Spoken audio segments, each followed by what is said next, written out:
Hey, I'd like to welcome you to another episode of Mission Matters. My name is Adam Torres, and if you'd like to apply to be a guest in the show, just head on over to missionmatters.com and click on Be Our Guest to apply. All right, so today is a very special episode. We're bringing Mayank Bhatnagar back onto the show and celebrating him as an author in our recently released Business Leaders book. Mayank is the Director of Business and Technology Strategy over at Accenture. Mayank, first off, hey, Matt, welcome back to the show and congratulations on becoming a published author. Thanks, Adam. Thanks for having me. I'm very happy that the book is launched, and hopefully we can get it to the right hands soon.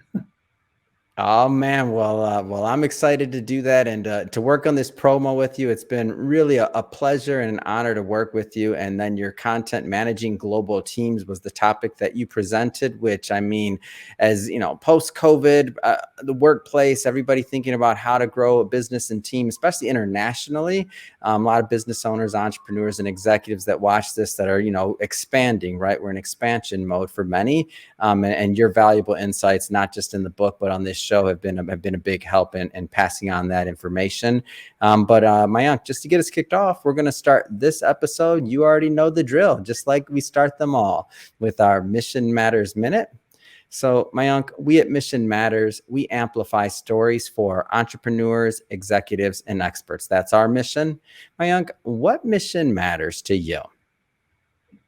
So I think our mission stays the same, Adam, as we discussed last: building strong foundations, building global teams, establishing common protocols between the teams, establishing and embracing cultural differences, understanding how people work together, set the expectations, leverage technology, leverage the strategies to working in a specific team culture, and creating new products and services that works with everybody else. So still, the mission remains the same, and I would love to grow on the same path. A lot of different topics you could have written about. Why managing global teams? This has been an important topic in my career in the last 2 decades. Being in technology and completing a few iterations in my career, I've noticed that working remotely, especially in COVID times, even pre-COVID times, working in person, managing teams in multiple geographies is a big challenge. And delivering services and products from multiple countries is again a bigger challenge. So we have learned along the way, and in my book that we worked with you on, I think people would realize how hard it is to make it happen. Although it's not impossible, but there are ways to do it, and we have learned a few things that I would like to share with everybody, during the book, and also making sure that people don't make the same mistakes that we did. 20 years ago, we didn't have enough technology pieces available to us a few years ago, but now we do. So we might not have those kind of challenges. But the challenges of culture, challenges of time zones, challenges of communication protocols between geography still remain. They're still very natural. And how do we go about working through them? That's in the book. I think that's something that I've been very close to in the last few years. And we're going to circle back to the book, but I don't want to assume that maybe any of our new listeners caught some of our previous content that we shot together. And so I want to maybe take a step back for a moment or two and talk a little bit about your background and really what qualifies you when it comes to managing global teams. Because I mean, you've been working internationally for a long time, and you've been in this communication space for a long time as well. So maybe give us a little bit of that. Of course. I've been in the comm space for about more than 2 decades. And when I started my career, I had offices in almost 7 countries, and all over the globe. So we had to start building products, around communication marketplace. And what we realized is, every country has its own set of pros and cons that we were learning. And while we were doing that, we created devices, we created software services, we created cloud services. And my background actually spans across hardware and software. That's how we grew into this space. Think about, 20 years ago, we never had any wireless Gs that people knew about. Now we have what was the hardware like 20 years ago? What was the phone that was out? Do you remember? Yeah, we talked about it in the other one, right? We didn't have a smartphone. we had smart devices like Palm Yeah. Pilots and Pocket PCs and things, and we have regular phones. But then we could barely text on the phone, and we grew from that. We grew from that arena, I mean that area, and then now we're moving into smarter devices and smarter smart devices. So with AI and machine learning on literally every device. So yeah, most of my career has spanned across building networks, building devices, building services around these industries. Yeah. All right. So, and I like to set the stage for the discussion with that because the main thing is fast growing telecommunications industry, technology rapidly changing, hardware rapidly changing, like all of these different components. So when you think about the idea of managing global teams, getting things to work, getting supply chain down, like all crucial in order to have this buildup that's happened in telecommunications just in general. So that being said, what do you hope that, as we kind of circle back to the book, like what are you hoping that your readers, get out of reading your content? So, the first and foremost, building global teams is the first topic of choice that we took in the book. Mhm. Second, how to grow, how to grow your thought process while working with the teams. And it could be any. I mean, I'm coming from the wireless background and comm background, but other people can come from various backgrounds, but they'll Yeah. all get to the same issue of working with global teams and what can they leverage to make that thing successful or whatever they're doing Yeah. in life. And the book doesn't actually focus on one vertical. It focuses on multiple verticals, so it's very generic in terms of approaching the work that you do, Mhm. depending on the reader. But I'm hoping that people learn how to work within multiple time zones, multiple ways of team building, Mhm. multiple types of technologies, multiple types of services. So hopefully they can learn how best to orchestrate that together to get to get the perfect output. Mhm. um, Otherwise, it gets very challenging. Now I know there's no, one size fits all, and it's going to be, what works for one organization isn't going to necessarily work for the other. But I do like to, leave our audience with, some specific tips or some things that they can take away from this so that they can, hopefully implement them. And these can be from the book or they can be, outside of the book, but just in general.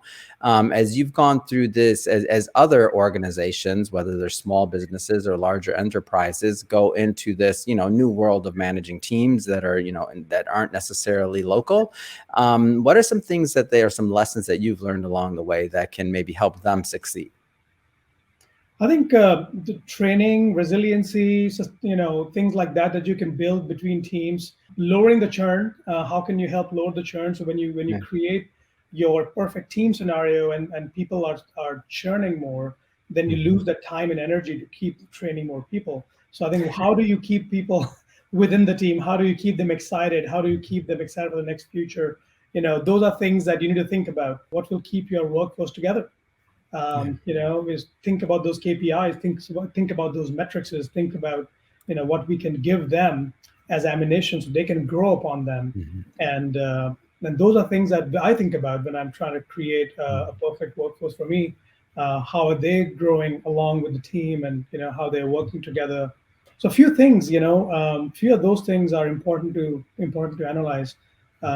Some teams can be different compared to the others. Like some teams, in some geographies, one particular area is much stronger. Like we have noticed that in some geographies, science is more, much more Mhm. deeper with some teams, and in the other geographies, developing supply chain devices are much more stronger. So how do we harmonize it? How do we make sure that we have best of both worlds and try to Mhm. work together rather than pushing out an agenda to the Yeah. team in general? So those are things that we have to balance, and that's why I go through the book on how to balance these specific items. Mhm.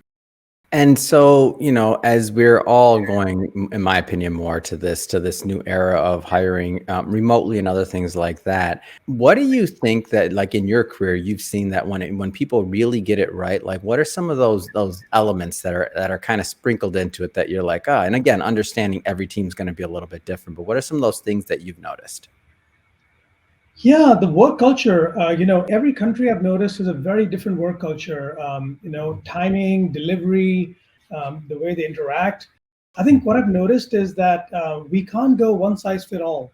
Yeah. It's very hard. So we have to try to figure out what's the platform that we can build so that all the team members can work together on to get the best output. So what I've learned is getting multiple teams on the same platform and kind of work in a Mm. harmonized scenario where they can deliver, they can communicate, they can leverage technology and foster a team Mhm. culture that encourages feedback based collaboration and communication. Yeah. Language is a big barrier in many countries. I think overcoming that is very, very critical. And Yeah. then just the culture, the decision making culture, the work culture. Yeah. Um, yeah, so as a leader, when you have to start thinking about getting them on the table, we have to normalize that all culture and protocols, Mhm. to make it work. So those are a few things I've learned along the way. Yeah, and when I think about mission matters, so I mean, we have a workforce that spans from, India to the Philippines to East Coast in the US, West Coast in the US, Texas, Florida. When we think about all of this, Argentina, so South America. So when we think about this, and we're a small media company, like we're growing, but we're small relatively speaking to, an iHeartRadio, right? And when I think about this, and when I think about the concept that I see going on, which is this idea of like work-life balance and making sure that you have a good, healthy culture at work. I've seen, I think, post-pandemic, this spread a lot more, which I'm a big fan of, by the way. And I feel like this idea of individuals having a quality of work at life, but still, we all still work very hard. And in our case, we're really mission driven and bought into the concept, I hope, of mission matters and getting the stories out for our clients as well.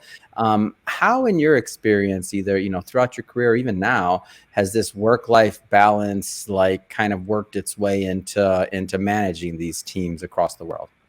Yeah, I think important points. The work-life balance comes at a very expensive cost, but is Mhm. nonetheless very, very important to make Yeah, sure that we get it right.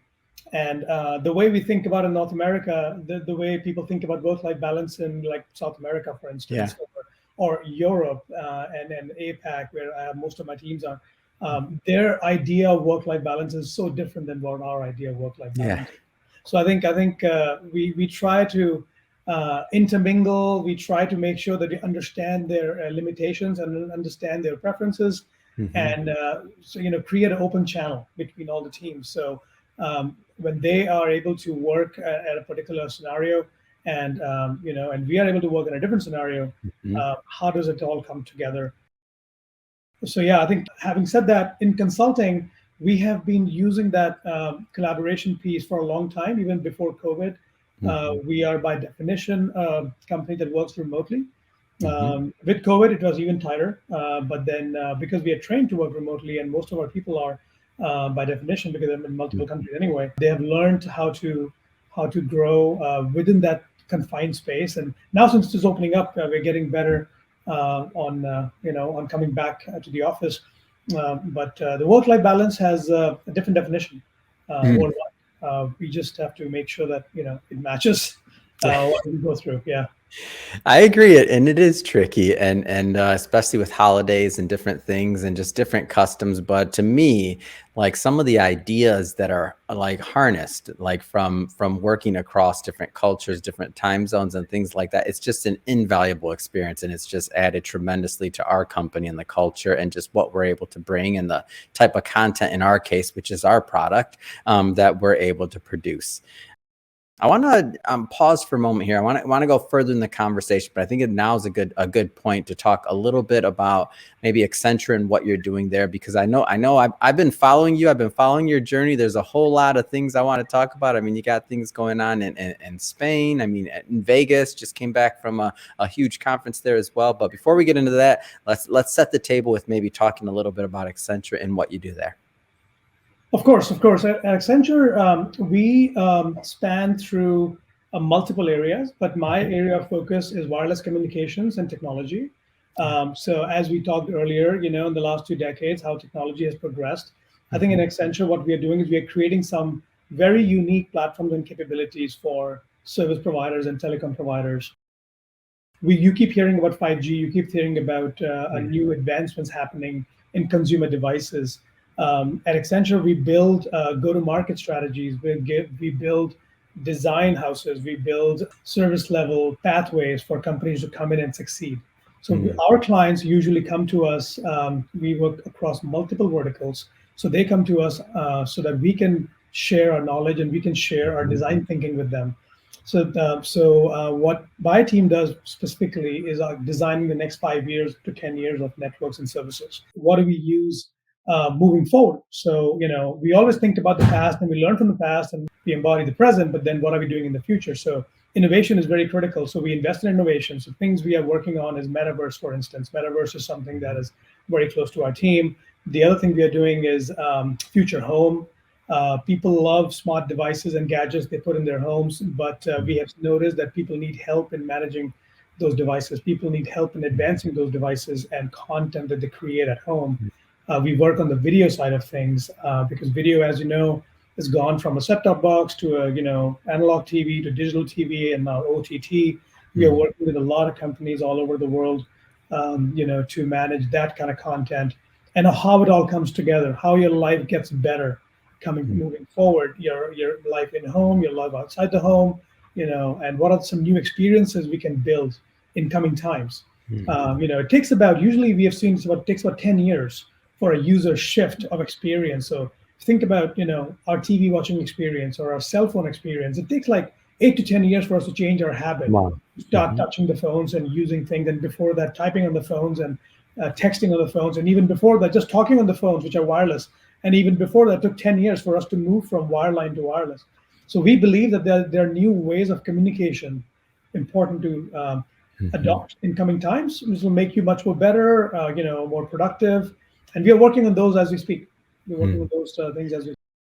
I'm excited for it. I didn't know the 10-year mark, but I know I might take a little bit longer. I might be more along 12 years. I still kind of remember the click of the BlackBerry and how hard it was for me to give that up. But now, I mean, I love my smartphone. I love no buttons. So maybe I took longer. I'm a late adopter on some technology, others I like. But you mentioned Spain. I want to spend a little bit more time there. I know last time we were on the show or you were on the show, we were talking about 5G Spain. I mean, what can you tell us? Yeah, so as most of us know, 5G as a network from wireless providers has been building up for quite a while. We've been Mhm. talking about 5G for a few years, and now we are at a point that most of the providers in the U.S., AT&T and T and Verizon and T-Mobile, they all have 5G networks today. Now we're at a point where we want to go help them monetize the network. So building networks is very expensive. So building networks, you go to the FCC, you get your spectrum, you start building the spectrum, you start building towers, update the Yeah. towers, and then change the phones so they can use the towers. And the devices need to be bought by customers like you and me. And this is all very expensive, and long tail Mhm. situation. And now we are at a point that we have deployed a lot of 5G around the country, and we're still deploying as we speak. But now it's time to monetize. Now it's time to understand what services can we launch on 5G. So at Mm. MWC, we launched a few services. We launched a few tangential products that carriers can use and service providers can use on top of 5G. We Yeah. think about enterprises using private networks using 5G. We are thinking about reinventing the home. We have a whole practice within our team that is thinking about a new home scenario. When we Mm. all go back home, we think about autonomous cars, we think about connected TV and connected lights and connected switches and all that. But it Mm. is still very fragmented. People still walk into a Home Depot and they still don't know what to buy in order to Yeah. automate their home.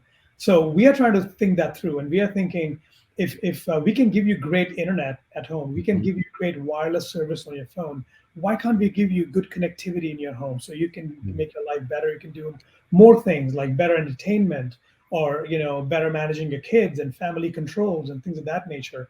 Mm. So we have to think of those things. So that's a platform that we are building within Accenture. Mhm. Last month in Barcelona, we launched that platform on a strategy level.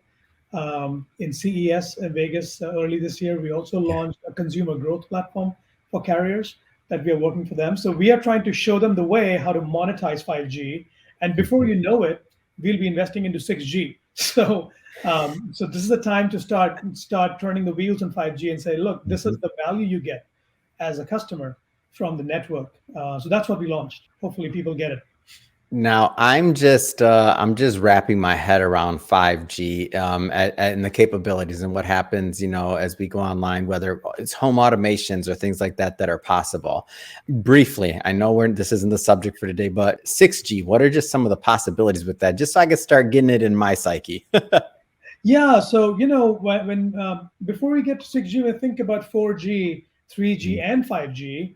mm, Think of 3G as early on the first internet browser on the phone. So you were barely mm. able to do browsing on the phone. Your BlackBerry had Yeah. 3G, right? And then came 4G, which was basically responsible for the success of the smartphone. The Hmm. reason the smartphone got super successful and we could do all those things on a beautiful device on the hand is because 4G can power those services with Hmm. data, with speed. You can watch Netflix and Hulu on the phone because 4G enables that.